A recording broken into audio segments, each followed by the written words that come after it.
목사님이 소개해 주셨는데 시카고 기독교 방송 국장 서동훈 목사입니다. 3년 만에 한국에 다시 방문을 했는데요.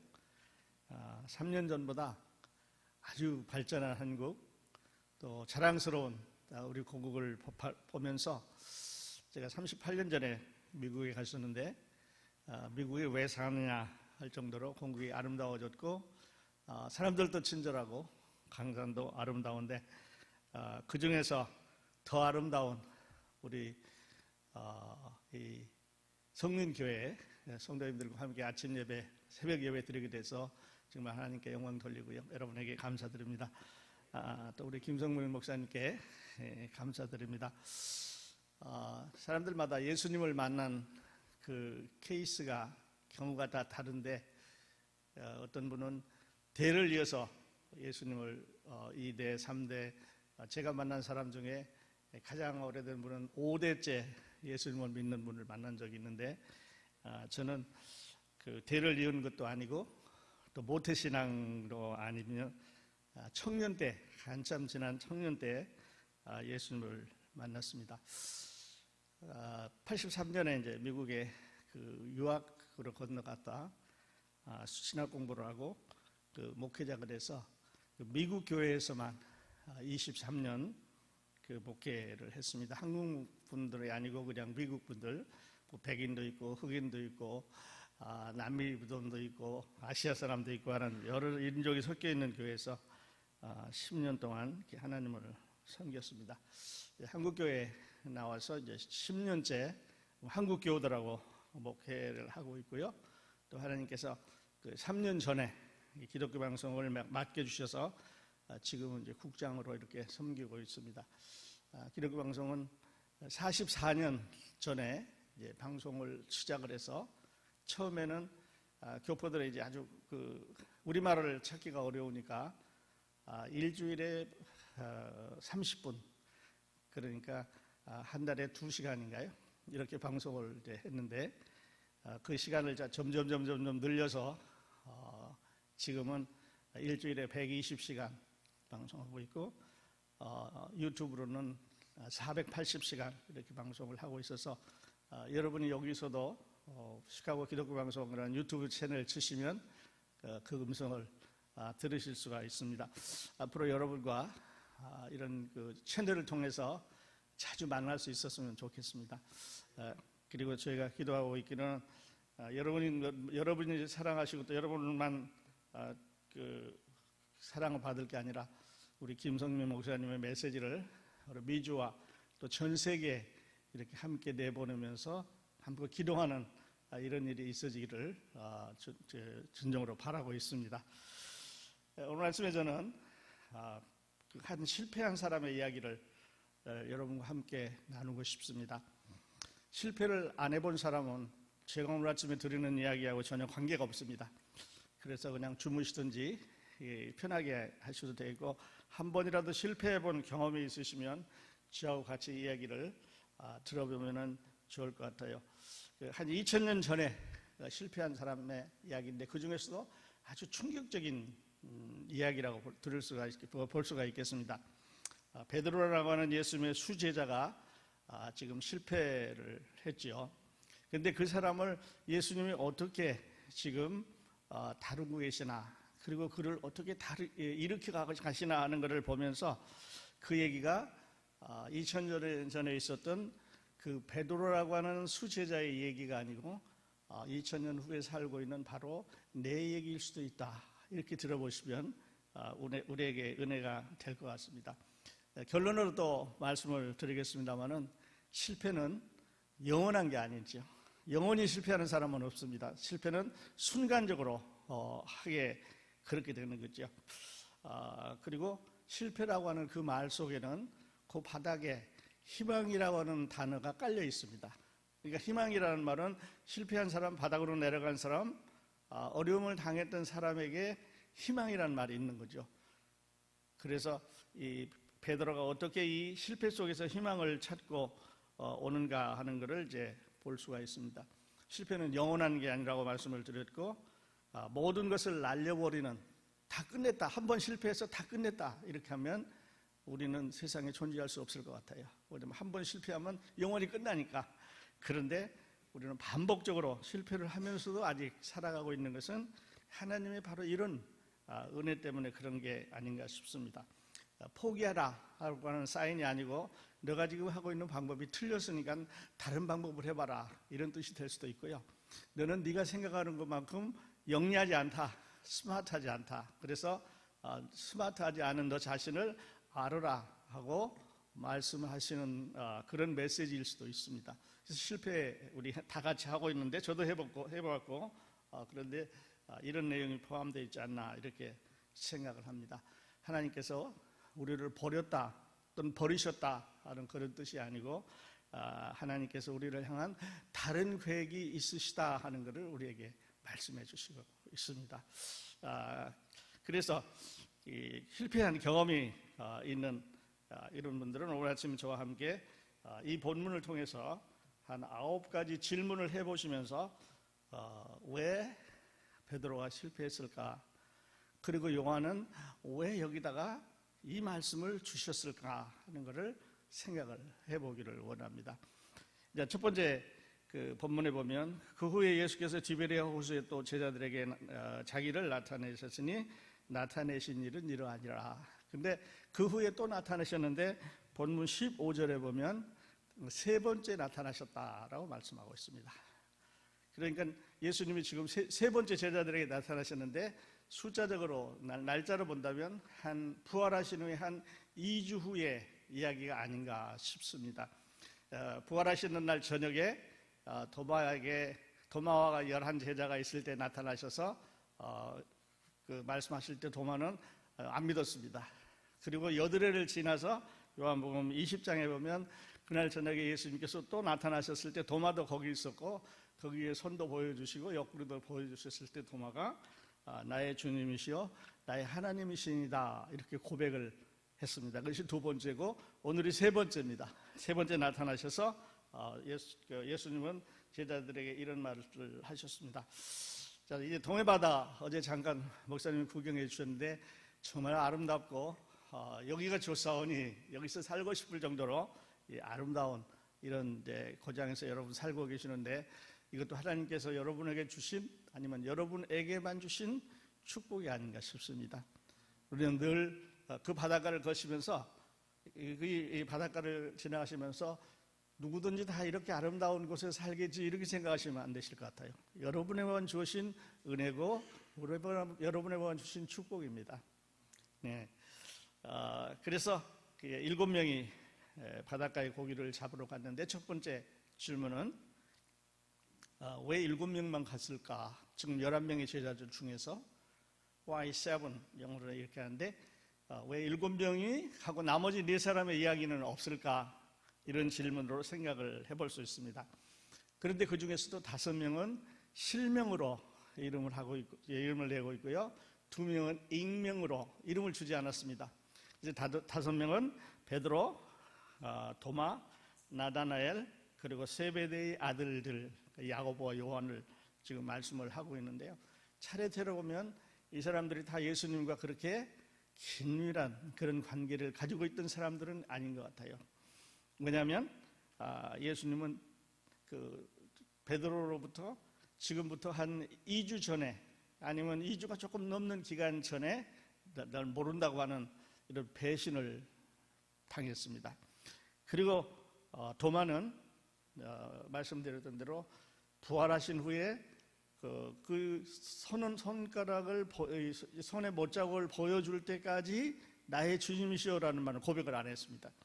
그동안에 그 많은 기적을 보고 그 많은 그 예수님의 행적을 따라다니면서도 이분은 그 예수님이 누군지를 확실히 고백하지 않았던 것 같아요. 그래서 그 사람의 이름이 두 번째 나와 있으니까 베드로도 실패한 사람이고 도마도 잘못한 사람이고 나다나엘이 갈릴리 가나 사람이다 이렇게 소개를 하고 있는데 아마 그 갈릴리 가나에서 예수님이 첫 번째 기적을 행했기 때문에 그 고장에서 온 사람이라고 하는 것을 우리에게 말을 해 주고 있습니다. 그리고 세베대의 아들들 이것은 어머니가 이제 세베대가 아버지라고 하면 어머니는 살로메 라고 알고 있지요.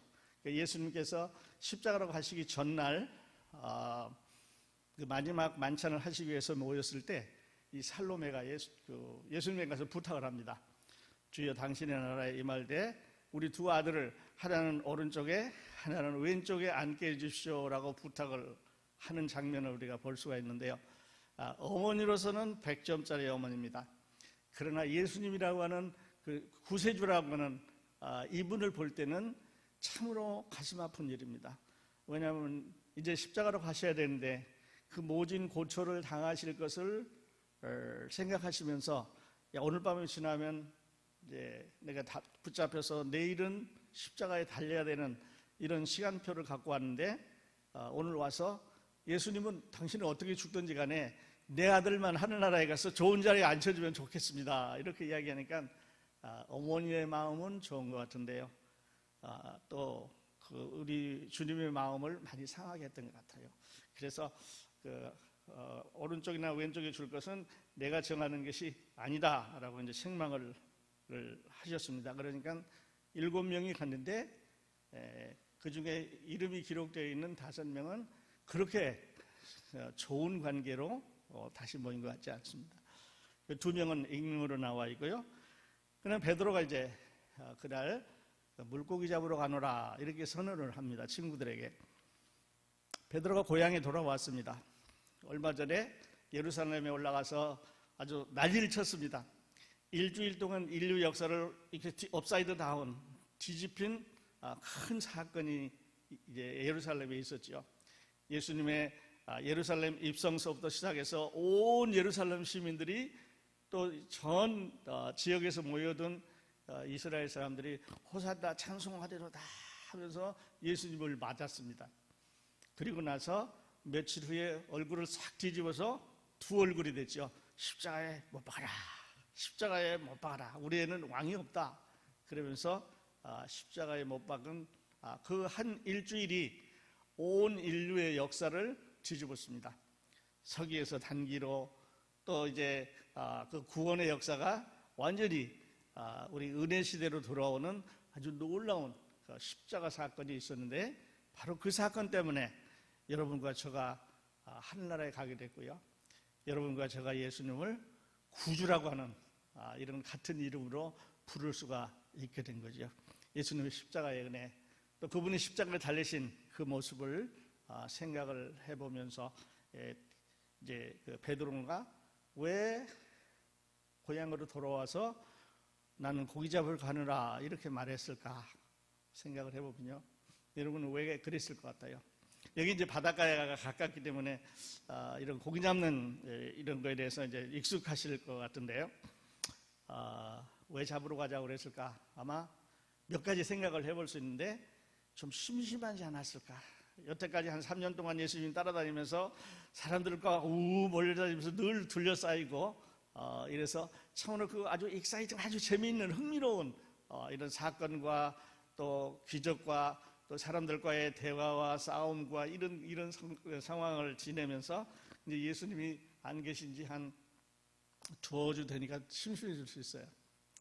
여러분 또는 창피해서 얼마 전까지만 해도 예수라고 하는 사람 따라다니면서 그냥 제일 앞에 막 이렇게 뽀기고 다녔는데 이제는 예수님이 안 계시니까 동네 사람들한테 창피하잖아요. 그래서 아마 고개를 푹 숙이고 있다가 사람들 안 만나니까 이제 배 타고 바다로 나가자 이렇게 해버리지 않았을까? 아니면 후회가 돼서 3년 전에 바닷가에서 베드로 예수님을 만나셨잖아요. 내가 너에게 사람 낚는 어부가 되게 하리라 라고 부르셨을 때 그때가 그리웠을지도 몰라요. 내가 바다에서 밤새도록 고기를 못 잡았을 때 깊은 데서 가서 그물을 던져라 이렇게 해서 고기를 많이 잡은 적이 있는데 그때가 생각나서 그랬을지도 모릅니다.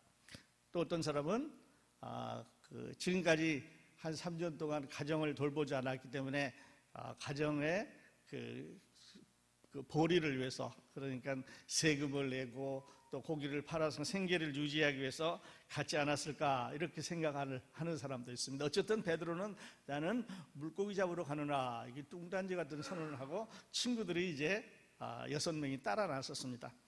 그래서 그들도 같이 배를 타고 물고기를 잡으러 가서 그날 밤에 이 역사가 이제 여러분과 저에게 교훈을 주고 있는데요. 그러니까요, 교회도 그렇고 또 사회도 그렇고 리더를 잘 만나야 되는 것 같아요. 교회도 목사님이 하시자 그러면 반대할 수도 없고 가긴 가는데 하여튼 리더가 하자는데 이렇게 우리가 결정하고 따라갈 수밖에 없는, 그런데 리더가 잘못하면 이렇게 이제 바다에도 갈 수 있고 베드로가 딴 데 갔으면 아마 거기 따라갔을 수도 몰라요. 어쨌든 이들은 바닷가에 갔습니다. 근데 그 밤에 밤새도록 그물을 던졌는데 허탕을 쳤습니다. 아무것도 못 잡는 거죠. 자, 고기잡이 3년 동안 따라다니기 그 전에는 그 고기잡이를 계속해서 했던 이런 아주 베테랑들이고 프로페셔널들이고 그 바다에서 자랐던, 그 바다에서 일어나는 일은 아주 잘 아는 이런 사람들인데, 이런 프로들인데 장비가 고장난 것도 아니고 또 기술이 녹이 쓴 것도 아니고 고기가 어디 있는지 모르는 것도 아니고 아주 잘 아는 그런 사람들인데 허탕을 쳤습니다. 이렇게 생각해 보면 왜 이날 저녁에 허탕을 쳤을까? 그냥 허탕을 친 거라 쳤다고 그러지 말고 조금 더 생각해 보면요, 예수님은 지금 다음 단계를 위해서 우리가 3층을 올라오기 위해서 1층, 2층 이렇게 거치는 것처럼 기적의 다음 단계를 위해서 무엇인가 준비하고 있다고 하는 것을 생각을 해볼 수가 있습니다. 고기를 많이 잡았다면 이야기는 여기 있을 필요가 없는 거죠. 그래서 왜 허탕을 쳤을까? 거기는 제가 답을 알 수 있는 것 같아요. 예수님께서 다음 기적을 위해서 지금 뭔가 준비하고 계신다. 그런데 그 준비가 뭐냐면 이제 배 오른쪽에 던지라고 하는 그건데요. 또 내려가 보십시다. 그 다음에 바닷가에 가셔서 예수님께서 제자들에게 얘들아 잡은 것이 있느냐 이렇게 묻습니다. 이 질문도 참 이상한 질문입니다. 왜냐하면 예수님은 지금 이 질문 속에는 없지 이 말이에요. 못 잡았지 이 말인데요. 애들 잡은 것이 있느냐? 없지. 어떻게 보면 여기 이제 어제 공판이랑 목사님께서 잠깐 보여주셨습니다만 이 사람들도 그랬던 것 같아요. 어부들이 가서 고기를 잡아오면 그 고기를 사는 사람이 기다리고 있다가 그 고기를 샀던 것 같아요. 그러니까 제자들이 들을 때는 저 사람이 지금 우리가 잡은 생선을 사러 나온 사람인지 예수님인지 아직은 분간이 안 갑니다. 그런데 예수님께서 잡은 것이 있느냐 이렇게 물어봤을 때 저는 이렇게 생각합니다. 못 잡은 줄 뻔히 알면서 왜 물으십니까? 왜냐하면 지금 배에 아무것도 없어요. 그리고 물고기를 지금 몰고 다니시는 분은 바닷가에 호숫가에 서 있는 예수님인데 없지, 나하고 안 가면 아무것도 못 잡는 거야, 이런 말씀을 지금 하시고 계시는 게 아닌가. 그래서 뻔히 알면서 이제 물어보고 있습니다. 자, 그 사람들이 가장 경험 많은 세상에서 최고의 어렸을 때부터 일해왔던 물고기 잡는다고 하는 어부라고 하는 기술을 가지고도 실패를 했기 때문에 이제 너희들은 물고기 잡는 것뿐만 아니라 다른 어떤 일을 해도 이제 할 수 없어. 왜냐하면 너는 물고기 잡는 프로인데, 물고기 잡는 걸로 자라났던 프로페셔널인데 너희가 가서 다른 일을 한다고 하는 것은 이제 물어볼 것도 없이 실패할 수밖에 없다 하는 것을 우리에게 말씀을 해 주시고 있는 것 같아요. 그러면서 이렇게 물어본 거는 이 베드로에게, 이 제자들에게 본인들이 실패했습니다, 못 잡았습니다 하는 고백을 얻어내기 위한, 주님의 말씀을 믿고 순종했더니 물고기를 잡았습니다 하는 그 믿음을 유도해 가는 것이 아닌가, 이렇게 생각을 해 볼 수 있습니다. 그리고 이제 바닷가에 또 하나의 질문은요, 바닷가에 서 있는 그 예수님의 모습, 여기서는 그 안개가 꼈다든지 아니면 바닷가에 이제 어두움이 있기 때문에 못 알아볼 수 있습니다. 육체적으로 희미하게 못 알아볼 수 있는데요. 그런데 또 하나 이상한 것은 예수신지 알지 못하더라 이런 걸로 봐서 이 목소리, 여러분 3년 동안 같이 다니면서 대화 나눴던 목소리입니다. 얼마 전에까지만 해도 서로 사랑하는 사이, 가까운 사이에서 얘기를 했었는데 조금 멀리 떨어졌다고 그래서 보이지 않는다고 그래서 목소리 못 알아보지 않거든요. 여러분 그러시잖아요. 친구들이 이야기할 때 뒷방에서 불러도 저건 누구 친구다. 전화해서 목소리만 들어도 이거는 누구 전화라고 하는 게 상상이 되잖아요. 근데 예수님의 제자들은 예수신지 알지 못하더라 하고 말을 하고 있습니다. 어쩌면 그 안개가 끼어서 그럴 수도 있고 어둠이 있어서 그럴 수도 있고 또 하나는요, 예수님의 변형된 모습으로 서 계실 수도 있습니다. 제자들이 그 눈으로 바라봤을 때 예수인 것을 식별하지 못하도록 어떤 변화된 다른 모습으로 나타나시지 않았을까, 변화선상에서 그 모습처럼, 그러니까 못 알아보지 않았을까 하는 이런 생각도 해볼 수가 있는 거죠. 자, 여기서 이제 그 다음에 재밌는 얘기는요, 그물을 못 잡았지 그러면서 이번에는 그물을 배 오른쪽에 던져라 이렇게 말합니다. 배 오른쪽, 아무 의미가 없습니다. 저는 지금 마이크를 중심으로 해서 중심에 서 있는데요, 제가 조금 이렇게 옮겨가 보겠습니다. 이렇게 옮겨가 보면 마이크는 저를 기준으로 해서 오른쪽에 있습니다. 그런데 중앙으로 가보면 이제 제가 마이크 중앙에 있는 거고, 조금 자리를 옮겨가면 마이크는 제 왼쪽에 있습니다. 여러분도 마찬가지인 거죠. 자, 배가 여기 있습니다. 그런데 이 어부들은 지금 왼쪽에만 계속 밤새 던졌던 것 같아요. 왜냐하면 오른쪽에 던져봐라 이렇게 말했을 때 오른쪽에 던졌으니까. 그런데 배 밑으로 내려다보면 이 바다라고 하는 이 개념에서 배가 어디에 서 있느냐에 따라서 오른쪽도 될 수 있고 왼쪽도 될 수 있잖아요. 그리고 물고기가 바다 밑에 오른쪽에만 지금 가만히 서 있는 물고기는 없을 것 같아요. 그렇지 않아요? 물고기 헤엄쳐 다니니까요. 그래서 큰 물고기만 헤아려 보니까 153마리라고 그랬는데, 그 많은 물고기를 예수님께서 지금 기적을 일으키셔서 그리게 물고기를 몰고 오셨는지, 아니면 거기에 바로 물고기를 창조하셨는지, 그거는 우리가 알 수가 없습니다. 그런데 어쨌든 그물을 던졌더니 153마리가 걸려드는 거죠. 근데 보면 배 오른쪽에 던지라 이렇게 말했을 때 참 우스꽝스러운 이야기예요.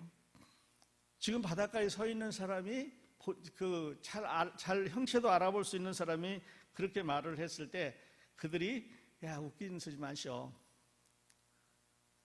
우리 밤새도록 해봤는데 한 마리도 못 잡았습니다 이렇게 하고 그물을 던지지 않았으면 그 다음 이야기는 일어나지 않았을 거예요. 아주 단순하면서도 그 다음 그 말을 들음으로 인해서 이루어지는 놀라운 기적의 효과를 지금 우리에게 말씀하고 있습니다. 어떨 때는 우리에게요, 주일 아침 예배를 통해서 목사님께서 아주 단순하게 우리가 잘 아는 어떤 말씀을 주실 때 우리는 그 말씀을 순종함으로 축복을 받습니다. 목사님 말씀하셨으니까 목사님 말씀하셨다 그러고 가면 축복이 안 되는 거죠. 이 제자들에게도 오른쪽에 던져라, 밤새 수고했는데 오른쪽이나 왼쪽 차이가 뭡니까? 이 배 한 폭 하나 차이잖아요. 이쪽에 그물 던지나 이쪽에 그물 던지나, 바다 밑에 있는 물고기는 헤엄쳐 다니는 거니까 아무 그 차이가 없는 그런 걸 때도 그들이 따라갔습니다. 왜 따라갔을까? 왜 던졌을까?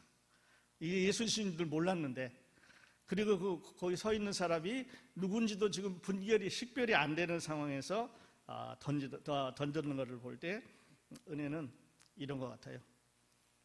던졌기 때문에 잡았습니다. 우리가 예수님 말씀은 이 물고기 이제 153마리 잡은 걸 우리는 은혜라고 생각을 해본다면, 은혜는 이렇게 아주 단순한 말씀으로 주어질 때 그것을 순종함으로 큰 축복이 되는 것 같아요. 내가 너희에게 영생을 주노니 영원히 멸망치 아니할 터이요 또 너희를 내 손에서 빼앗을 자가 없느니라. 그냥 그대로 믿으면 돼요. 거기에 뭘 더하고 뭘 뺍니까? 그죠? 오른쪽에 던져라. 멀리 던질까요? 가깝게 던질까요? 아니면 3명이 던질까요? 5명이 던질까요? 이유 없이 그냥 몇 명이 던졌는지 모르지만 던졌을 때 기적이 일어났습니다.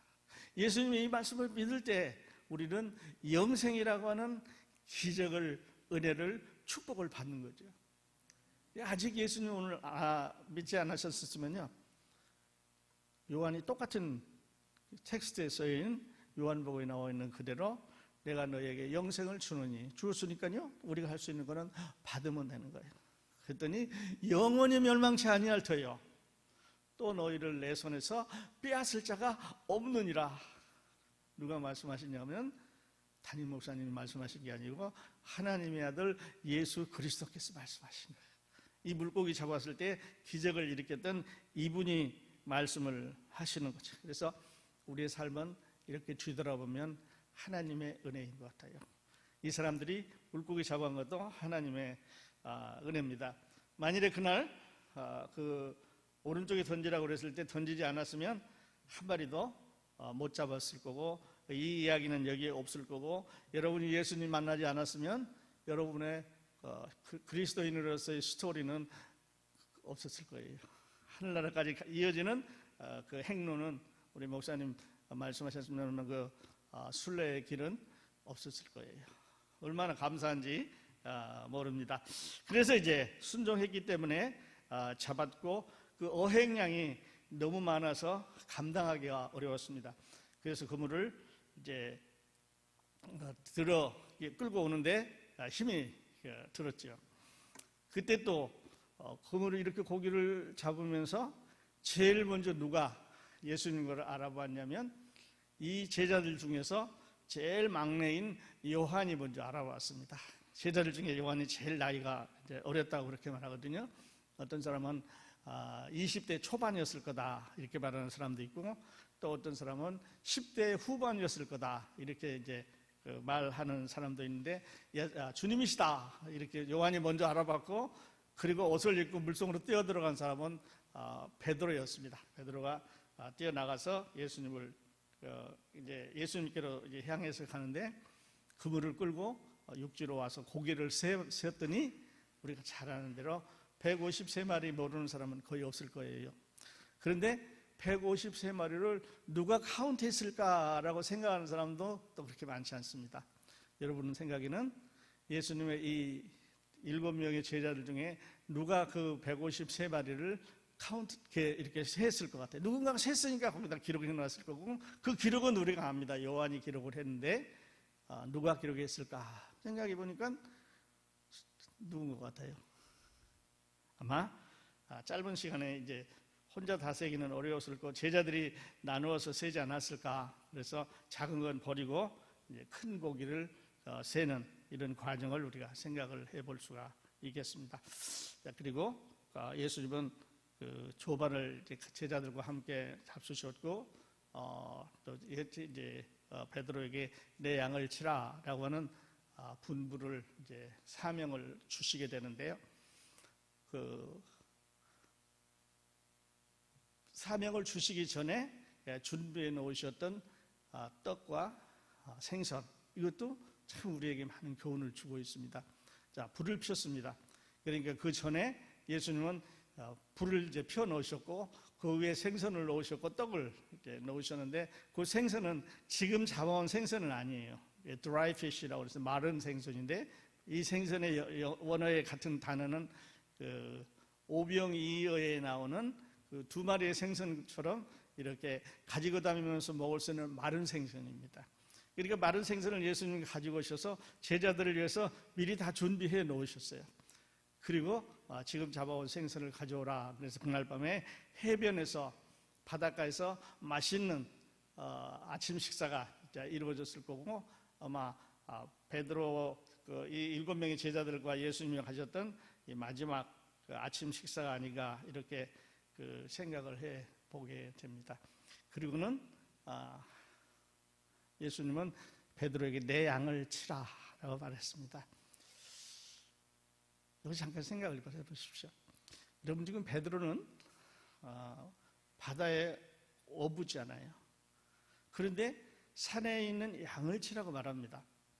그러니까 어부를 양을 치라고 그러니까 이건 아주 다른 상반된 이야기예요. 만일에 예수님께서 제자들을 뽑을 때 양치는 사람을 제자들로 선택을 하셨으면 이 이야기는 맞는 것 같아요. 왜냐하면 성경에 그 직업 중에서 가장 오래된 직업이 양을 치는 직업이거든요. 그렇잖아요. 아담의 둘째 아들 아벨이 양치는 사람이었습니다.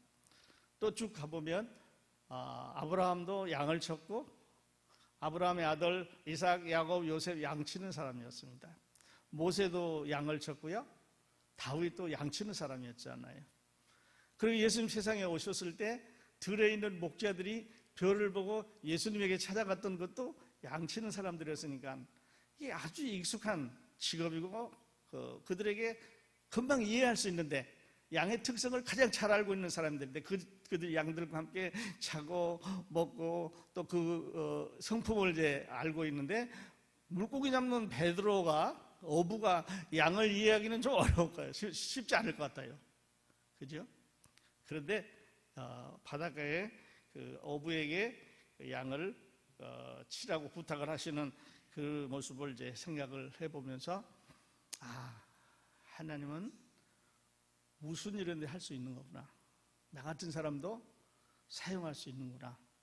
나 같은 실패한 사람도, 나처럼 성격이 급한 사람도, 나처럼 예수님 모른다고 했던 사람도, 나처럼 증거를 대라고 했던 사람도 예수님은 사용하시는구나 하는 것을 알 수가 있어요. 그러면서 한 가지 생각할 수 있는 것은 목사님들 설교하실 때 많이 사용을 하고 있습니다만은 어부들은 그들이 가지고 있는 어부만의 특성이 있다고 그러죠.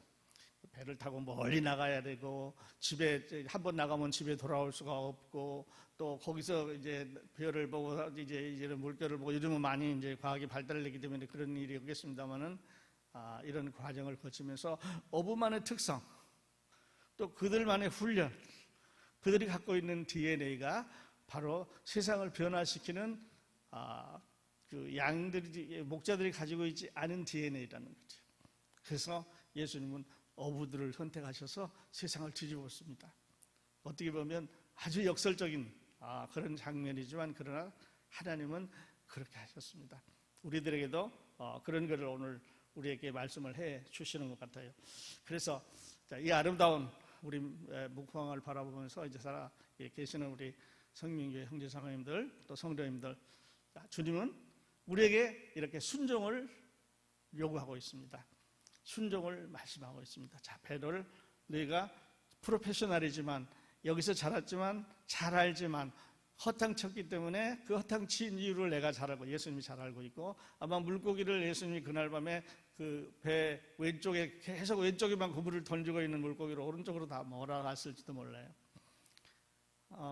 그리고 그 허탕을 치게 하고 이제 주님의 말씀하시는 한마디로 인해서 물고기를 잡은 것을 통해서 또 그것을 그 말씀을 순종한 걸로 인해서 큰 축복이 있었던 것처럼 하나님께서 우리에게 주어지는 말씀 별거 아닌 것 같은데요.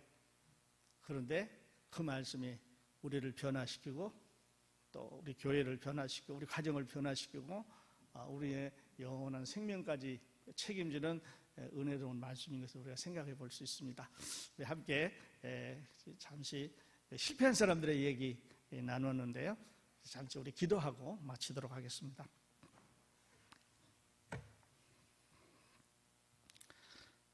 하나님 아버지,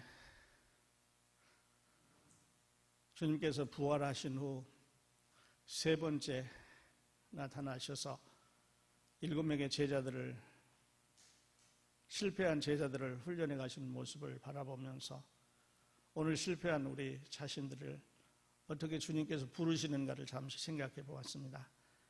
하나님, 왜 본문 속에 나타난 제자들처럼 오늘 이 아침에 우리도 주님의 음성을 듣기를 원합니다. 주님의 음성을 듣고 주님의 음성에 순종하는 우리들이 되기를 원합니다.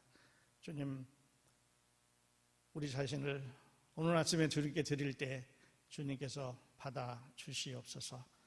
이 제자들이 기쁨으로 주님 앞에 사명을 받고 나아간 것처럼 오늘 예배에 나아갈 때 주님의 음성을 듣고 기쁨으로 새로운 사명 가지고 나아갈 수 있게 축복해 주시옵소서. 예수님의 이름으로 기도하옵나이다. 아멘.